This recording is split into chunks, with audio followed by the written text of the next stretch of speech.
Hi, my name is Shuprit Singh and I'm a student of Bachelor's of Information Technology from ATMC College. And today I'm going to talk about outsourcing and offshoring. First of all, what is outsourcing? It is basically a practice which is used by organizations to shift their tasks, their operations, their process to some other organizations or to some other external third party organizations.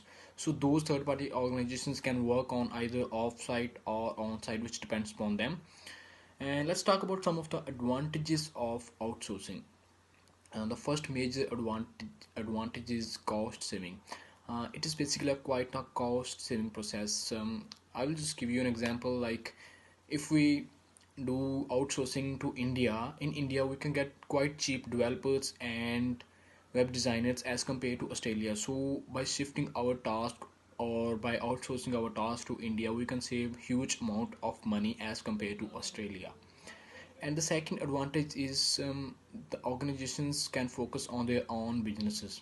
For example, if they shift big milestones or big tasks to other organizations, then they will be able to focus on their own internal parts or on internal process of organizations, which is quite a significant part. And if they lose focus on those processes, those internal processes, they will be decreasing the productivity of the organizations.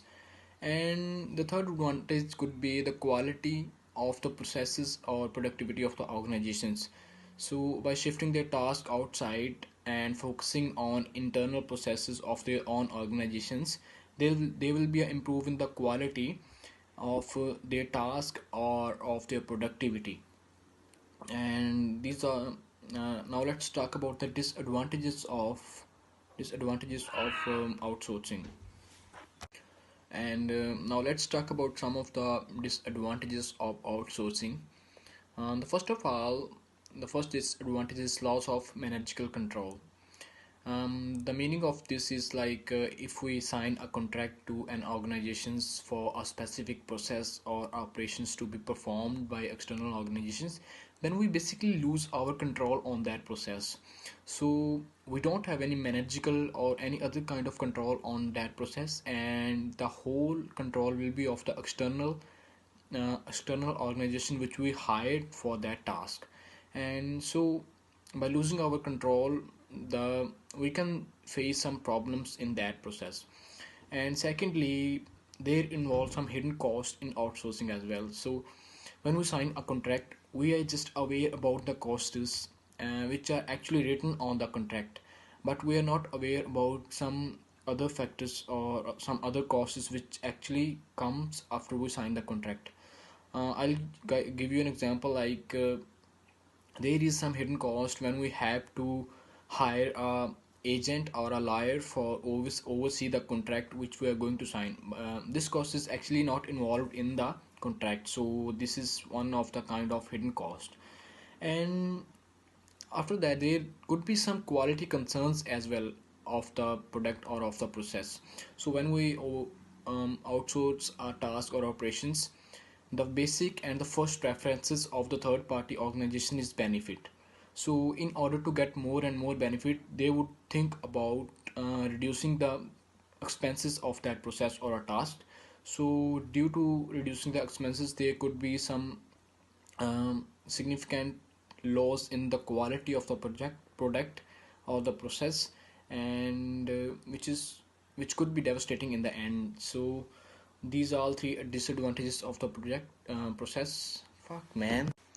And now let's talk about some of the challenges which are involved while signing contract for an organizations. So the first challenge is selecting a right service provider. Selecting a good and right service provider is quite a critical and most important part of the beginning of any contract or any outsourcing practice. Due to some circumstances, if we select a wrong vendor for performing our task, then we will have to suffer the whole process, because there will not be any kind of coordinations between the organization and the third party organizations, which could reduce the productivity and quality of the practice. And the another challenge is lack of understanding of the contract. So if there is lack of understanding of the contract between both the service provider and the organizations, then there will always be some misunderstanding and misconcerns about everything which is involved in the process, and it could give a bad result at the end of the practice of outsourcing. And the third most concern or challenge is cultural concerns. So, like for example, if we have to do outsourcing to some other countries like India, which is a diverse country basically, and it involves a lot of cultures, number of cultures in there. So, like if if a company belongs to Australia outsources to India, then there will be a misunderstanding of the cultures, and there will not be a very good coordinations between the cultures, and there would always be concerns involved in that, and the different beliefs and different rituals, all these sort of things can also affect the organizations practice of outsourcing. So this is all which I was about to talk about outsourcing. So thanks.